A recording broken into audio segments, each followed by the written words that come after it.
Number 10. Superman from A Brave New Metropolis. This Superman appears in the episode Brave New Metropolis, the 12th episode of the second season of Superman the Animated Series, a series which ran from 1996 to 2000. This episode involves Lois Lane being pulled into an alternate dimension where, surprise surprise, she's dead. Superman in this universe then realizes that his inspirational heroics are futile and he needs to rule with an iron hand. Hence, he partners with Luthor and institutes a new world order. But who is really pulling the strings?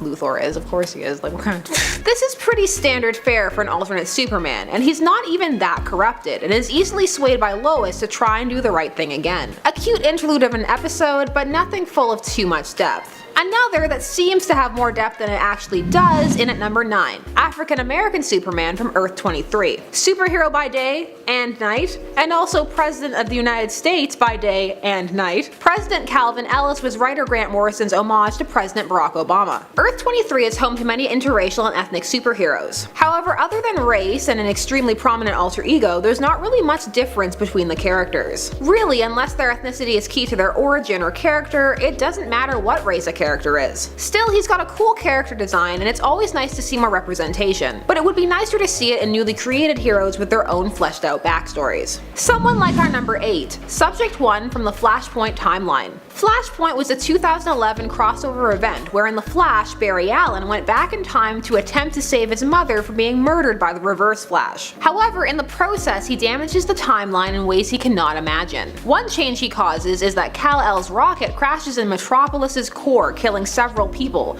meaning he is captured instantly by the government. He is then designated as Subject 1. Kal lives a life of isolation and fear as a shriveled husk of his mainstream self, having never really seen the sun. He ultimately decides to be Superman after Lois's death, but the Flash is able to alter the timeline again, rendering his life as Subject 1 non-existent. Unfortunately, that new timeline he creates is the New 52, or fortunately if you liked it. But it's over now anyway, Rebirth is where it's at. Still, Barry needs to stop messing with timelines, something you know he has not learned if you watch CW's The Flash. He has a problem. And at 7 is Arcane Green Lantern. From Infinite Crisis, this Green Lantern is known as Sir Hal Jordan of the Order of the Emerald Lantern. When he was a child, the Shadow League plunged his world into darkness, causing Hal's family to be killed by evil creatures of the Black. Emerald Knight Alan Scott saved him, made him his squire, and eventually, Hal becomes a knight of his own, but sometimes has a bit of a reckless streak, wanting to destroy the Black forever, which, you know, means killing and destruction and whatnot. To watch out for at number 6, Superboy Prime from Earth Prime. He's a key player in Crisis on Infinite Earths and Infinite Crisis. Born on the Prime Universe's Krypton but sent to Earth, Clark Kent believes that he is an ordinary young boy until his powers manifest at age 15. However, Superboy's world is consumed by the Anti-Monitor. This occurred as the worlds merged into one in the crossover event, which was meant to simplify comics, and it also altered several characters' origins. He returns as a villain in Infinite Crisis, unable to accept the death of his Earth, which he views as the one true Earth. Ultimately, he ends up changing many backstories and even bringing some characters back to life by punching the barrier of reality. So if you love Jason Todd, that's how he came back to life.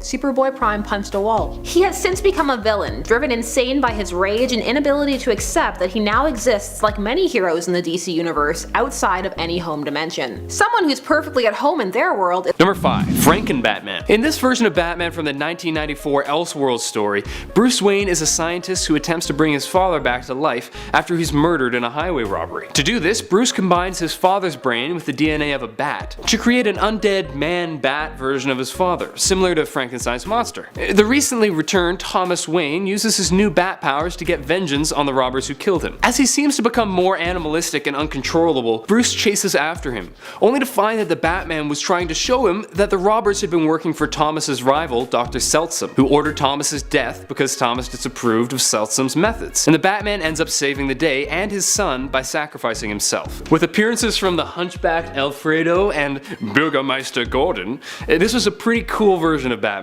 But I might be biased because I love pretty much every version of Thomas Wayne Batman. Like our number 4, Overman. Overman is Superman from Earth 10, and he is more commonly known as Nazi Superman, because why have allusions to it when you can just go all out? Earth 10 is a world under the control of the Nazi Party, mostly because Superman landed in occupied Sudetenland in 1938, and was raised by Hitler. Hitler was inspired by a Superman comic and hence modeled his hero after his opponent's ideal to crush their spirits. While Overman opposed lots of their tactics, politics and the Holocaust itself, he continues to serve the Nazi state. He comes to an unfortunate end after the death of his clone, Overgirl. He supplies information to the freedom fighters and is eventually overthrown. The tale of Karl Kant is a bit of an obvious one, but still interesting. It has the rise and fall you expect and plays out a common scenario people think of, because when you need a default alternate history, many look to Nazis. And at 3 is Danica Williams. From the Justice League Beyond series, the follow-up to the events of Batman Beyond, we have a teenage Flash named Danica Williams. She's Wally West's successor during the 2040s, and has a habit of being chronically late. She works at the Flash Museum in Central City, and has a connection with the Speed Force that allows her to communicate with previous members of the Flash family, like Jay Garrick, Wally West, and Bart Allen. Who Superman had to Lois's death, that being High Chancellor Superman from Injustice Gods Among Us. A fighting game released in 2013, this game proved just as popular for its storyline as beating all of your friends with superior button mashing abilities. At least that's how I play. The story featured a Superman driven mad after the Joker kills Lois Lane and their unborn child. Superman kills the Joker by sticking his hand right through his chest and institutes a new world order, in a move that plunges the world and its heroes into war. The game also launched an extremely successful tie-in comic, heralded as one of the best alternate reality comics in a long time. The series detailed the 5 years of Superman's reign and concluded in 2016. So check it out if you're interested, it was really good. Fleshed out and nuanced, this comic will make you fear a Superman who believes that what he is doing is just. The story will continue in the game Injustice 2, set to be released in May of 2017. Which brings us to number 1, Soviet Superman from Superman Red Son. This was a 3-issue miniseries released in 2003. A key part of Superman's mythos is his adherence to and representation of traditional American values, i.e. truth and justice. However, it can be argued that that is largely because of his upbringing, i.e. look at Overman. This series asked, what if the rocket carrying Superman to Earth had landed somewhere else, again, but this time the USSR. Raised as an asset for communist Russia, this Superman's existence causes global tensions in a time of the Cold War. This Superman is colder and much more pragmatic. He doesn't have the warmth or approachability of the American-raised version, and he will do whatever it takes to protect his nation, costs be damned. This can be seen in the heartbreaking sequence where he has Wonder Woman break free of her own lasso of truth in an act that damages her irreparably. This Superman is well thought out, and defined by an entirely different life, not just one event, or cause the whole universe is topsy-turvy. Check this comic out if you want to read a truly unique take on Superman. He has all the things the others on this list have, and more. And at number 10 we've got LEGO Green Lantern. Here we have the LEGO version of Hal Jordan. He's appeared in a number of LEGO media, primarily the LEGO Batman games, and even in a comic where he meets ABIN, another Green Lantern we'll be talking about later on this list, actually.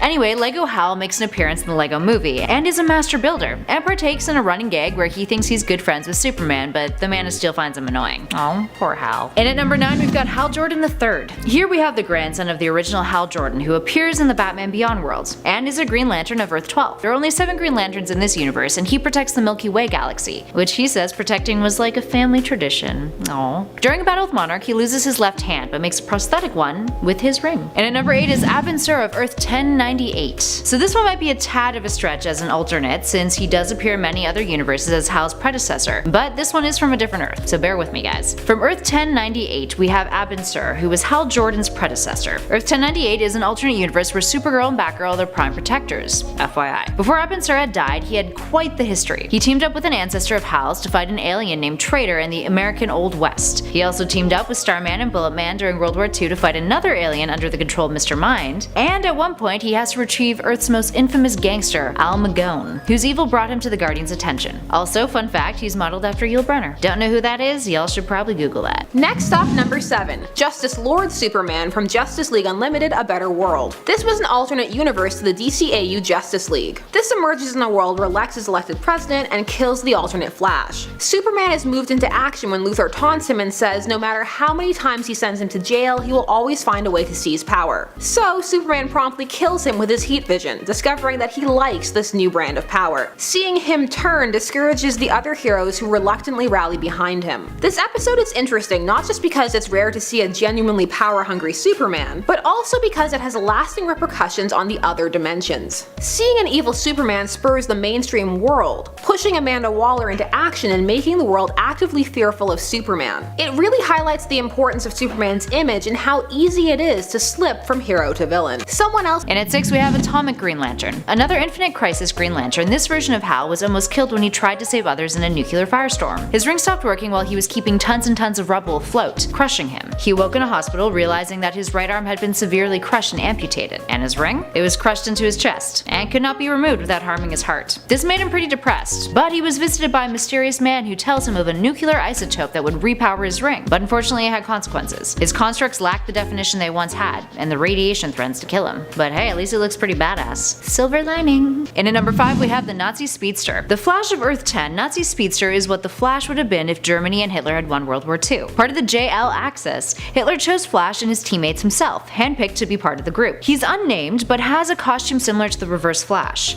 with his lightning bolt insignia representative of the SS, containing 2 thunderbolts instead of 1. And at 4 is Green Lantern of Earth 9. From the Tangent universe on Earth 9, this Green Lantern is an occult heroine who has 3 rumored origin stories. The first being she's Lois Lane, who was an adventurer who was murdered and potentially found by angels or mermaids. The second is that there were 2 twin sisters who fought over mystical powers, the good one winning and placing all of her mystical power into the lantern, deciding to dedicate her life to fighting evil. And the third rumor? She was Zatanna, sent out on a mission to find the lantern, and then became this. Number 3, Adam West Batman.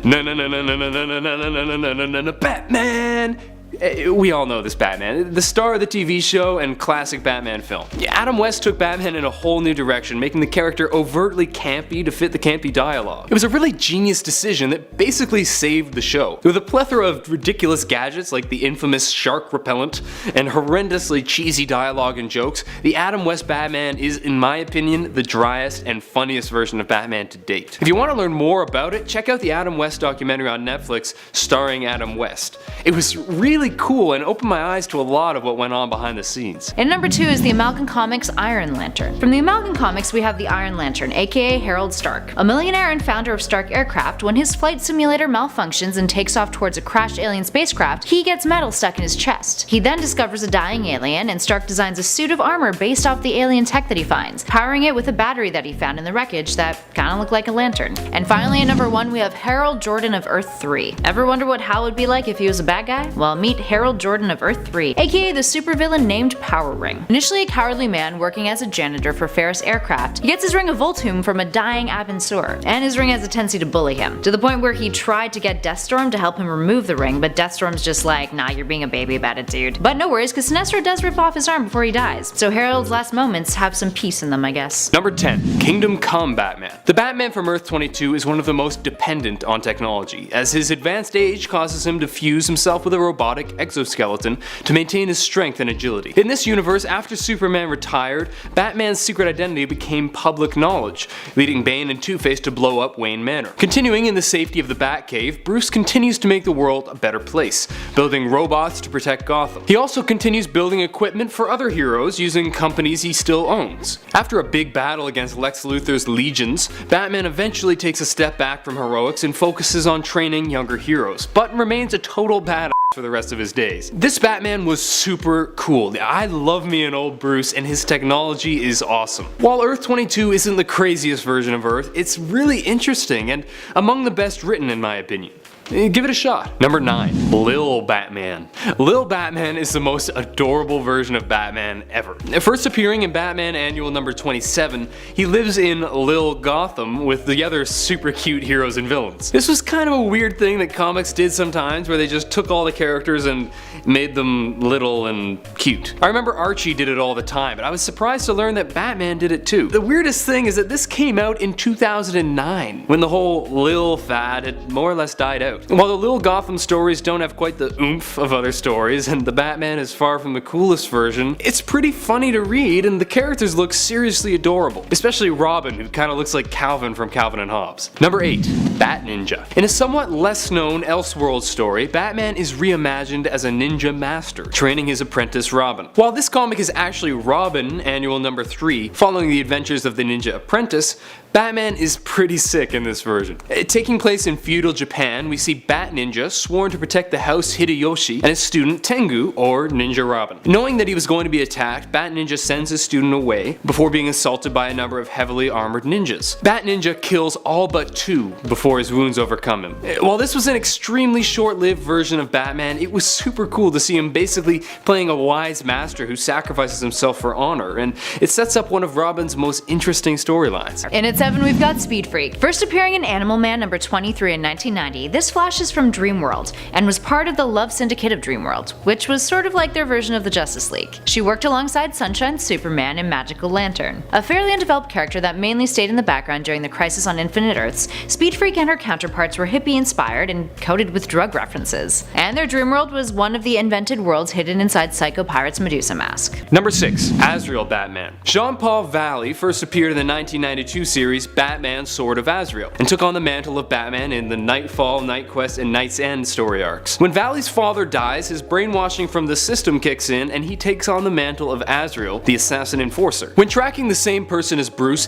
he comes to realize that he's fighting for the wrong team and joins Batman to fight crime in Gotham, even taking on the Batman mantle after Bruce is paralyzed by Bane. With a new power suit and multitude of new, more dangerous gadgets, the new Batman was a somewhat less moral and more deadly Batman. Unfortunately, the conditioning from his early life seemed to kick in, and he entered a violent and delusional state where he stopped seeing reason. When Bruce learns that he's killing criminals, he is forced to take back the role of Batman. I quite like this version of Batman since I'm rather partial to the more killy versions, and a lot of his gadgets were pretty cool. My only problem with Valley's Batman is the brainwashing made him act in ways that stepped away from brutal justice towards more crazy violence. It's still cool though. Is our number 5, ULTRAMAN. ULTRAMAN is Superman's evil counterpart from Earth 3, one of the many parallel dimensions in the multiverse. Earth 3 is pretty much an opposite world. For example, ULTRAMAN gets stronger the more he is exposed to kryptonite, and originally he gained new powers with each exposure. Having subjugated his own planet completely, he seeks power in all forms and attempts to conquer other worlds and other dimensions. He has existed both pre and post-Crisis, as well as appearing in the New 52, and he will most likely pop up in Rebirth. ULTRAMAN works well as an opposite and is a fun diversion, but is rarely very well fleshed out. This means that his character can be difficult to maintain after a while, and for some wears a little thin. Think Bizarro. But it's a fun world to jump into. If you want a quick introduction, check out the film Justice League Crisis on Two Earths, which was released in 2010. Honestly, the coolest thing about that is Owlman and Superwoman, the evil Batman and Wonder Woman. It's worth it just for that. If you like a Superman in an evil world, then you'll Number 4.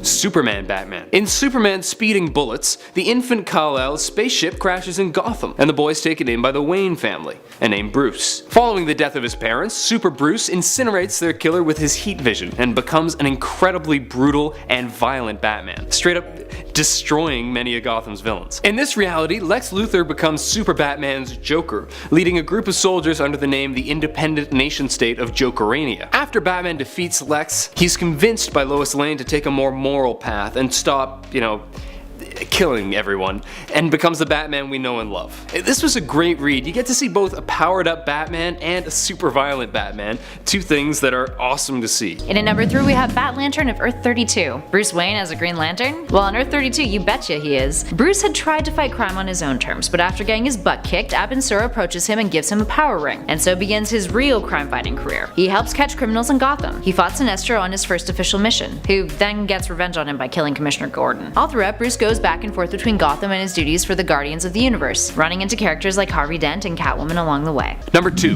Demon Batman. This is probably one of my favorite Batman stories in terms of originality. In the one-off Elseworld story, Batman and Demon, a Tragedy, Bruce Wayne is plagued with violent nightmares, while a violent demon haunts the streets of Gotham. It's revealed that Bruce is actually 1,000 years old, given long life as the vessel of the demon Etrigan, who was once summoned to defeat the forces of Metropolis. While the demon lies dormant during the day, at night he is released. Oh, and Alfred is Merlin in disguise, who originally summoned Etrigan and who serves Bruce as a penance for condemning him to a life with the demon. Pretty nifty. Eventually, in a really depressing act, Bruce is forced to erase his memories of his girlfriend Glenda to save her life and forget what he had learned about the demon. And he continued his lonely existence as Etrigan's vessel. This was a seriously cool story with really nice artwork. It might be my favorite Elseworld story ever, but I love fairy tales and things like this, so I'm slightly biased. Number 1. Batman Beyond. Okay, story time. In my last Batman video, I had intended to put Terry McGinnis at number 2, a close second to Flashpoint Batman. But for some reason, when transferring my ideas into script form, he just went forgotten. But not today. Terry McGinnis is one of the best iterations of Batman and is clearly very popular amongst many of you. Terry McGinnis is the Batman of Gotham City in 2039, under the direction of an elderly Bruce Wayne. While Batman Beyond lasted only 3 seasons, it left a lasting impression on Batman fans everywhere, largely due to the shift in personality from the older, stoic Batman to a younger, more energetic version. Add to that a somewhat darker setting and futuristic gadgets, and you get one hell of a show. To top it all off, one big piece of news was revealed in the unofficial series finale, the Justice League Unlimited episode Epilogue. Terry is Bruce's biological son. It's kind of a long story with cloning and Cadmus Labs and nanotechnology, but the bottom line is that Terry is a combination of the DNA of his mother and Bruce Wayne, which is really cool and a pretty satisfying twist. And at 10 we've got Tanaka Ray. Meet the Flash of Earth D. Tanaka idolized Barry Allen, who to him was just a character in the comic books he read. And just like Barry with Jay Garrick, it also inspired him to become the Flash. The two met during the Crisis on Infinite Earths when Barry accidentally ended up in the wrong universe on his way back home. They ended up building a cosmic treadmill together in order to evacuate Ray's universe since it was under attack by shadow demons. But unfortunately, Earth D soon perished afterwards. Up next at number 9 we have The Crash. We mentioned the Captain Carrot and his amazing Zoo Crew series in one of our other alternate versions of Batman videos, and guess what? The Flash has a fuzzy friend counterpart too. Meet the Crash, a turtle with super speed powers, who is a member of the Just a Lotta Animals. Cute. And at number 8 is Flash of Earth 11. From the gender-switched DC alternate universe, we have the Flash of Earth 11. Unlike her counterparts from the Justice League, she was never given a name, like Olivia Queen, Kylie Rayner, and Prince Dane. She appears briefly, helping the Justice League defend America from an invasion of Amazons, led by Wonder Man when he's exiled for killing Maxine Lord on national television. Fans have pointed out that her costume looks more like Wally West's Flash costume. So, neat fact for you there. Number 7. ELIOT NESS Batman. In the Scar of the Bat version of Batman, the famed federal agent charged with taking down the gangster Al Capone becomes frustrated with the limitations of the law and decides to take justice into his own hands as Batman. Taking place in the Prohibition era, it's a pretty cool story with really nice artwork that's somewhat understated but suitable given the time period. While it's a bit of a buzzkill to have no Bruce in the story, if you've ever wanted to see Batman shooting a Tommy gun, this is a story for you. Plus, he says the line, "I didn't bring my bat tonight. I picked up a typewriter instead. A Chicago typewriter to write your obit," which is the perfect combination of Prohibition era talk and Batman corniness. You know, while it's not for everyone, I definitely think Scar of the Bat is worth a read. In at number 6 we have the terrific WHATZIT. Another Zoo Crew character, the terrific WHATZIT is the Jay Garrick turtle version of the Flash. A World War II veteran, he could also fly, and he earned his name due to his habit of removing his shell when he was in costume, which helped him maintain his secret identity. And his real name? Murden McSnurtle. Aww. Up next at 5 is Flashlight. From Earth 36, here's a Green Lantern who, instead of a ring, has a cosmic power torch. He appeared in the Multiversity in 2014, and shacks up with his Justice 9 teammate Red Racer, the Earth 36 equivalent of the Flash, which is like kind of super adorable. And fun fact, he's an homage to the beacon of Big Bang Comics, who is a pastiche of Alan Scott, even though this guy kinda looks like Hal. And at number 4 is Mary Maxwell. From Stan Lee's Just Imagine series, Mary Maxwell became the Flash after being injected with a syringe full of hummingbird DNA, causing her to develop super speed abilities.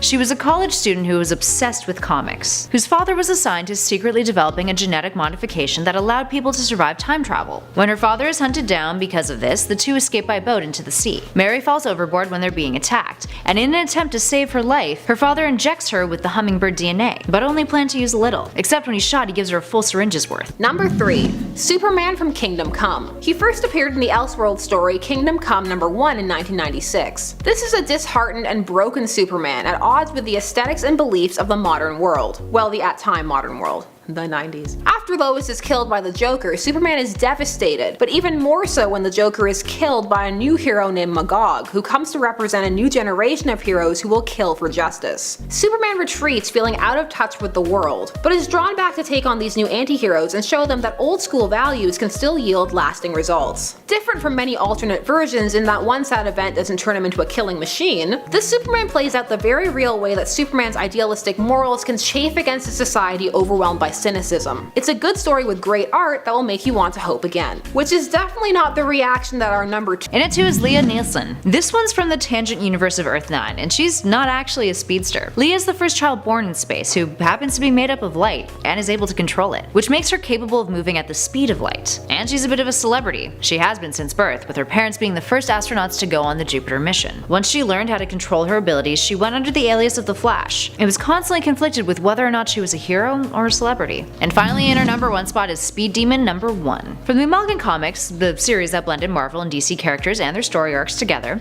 we have Speed Demon 1. While the Amalgam Comics have multiple speedster hybrids, in this video we'll be focusing on the hybrid of Barry Allen's Flash, Etrigan the Demon, and Ghost Rider. Going under the name Blaze Allen, a combination of Johnny Blaze and Barry Allen, he's a human who's a motorcycle daredevil and an amateur mystic. He's approached by Night Spectre, who wants him to work for him, collecting souls of power. Of course, Allen refuses. In retaliation, Blaze's fiancée Iris has her soul taken away from her on their wedding day. So he bonds himself with Etrigan the Demon to get his revenge, and try to get Iris' soul back.